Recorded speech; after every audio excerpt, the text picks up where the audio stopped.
In Chapter 1, I share with Nova Scotians my view on how well the government is controlling and reporting on the use of public money in Nova Scotia.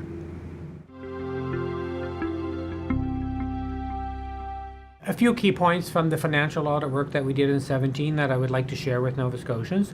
Firstly, I'm happy to report that the financial statements prepared and presented by government are fairly stated and meet accounting standards. And I think that's a modern expectation that people have of their government, and that has been met. So that's very positive.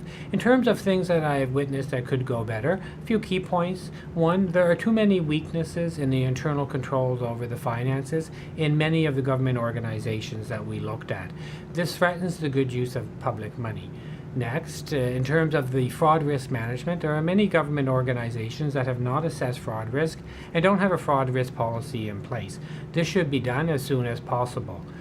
As well, we looked at a number of organizations in terms of their board composition, and what we found is that approximately 1/3 of the organizations have board vacancies, and in some cases it threatens the ability to carry out the appropriate board oversight.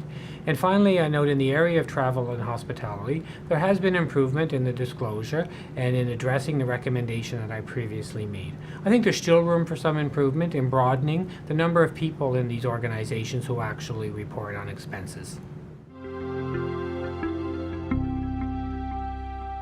Now Nova Scotians should look to their government, including the Executive Council, to fix these problems, particularly those related to fraud risk management, to board vacancies, to travel and hospitality disclosures, and overall to weaknesses that may exist in internal controls and how government will address those.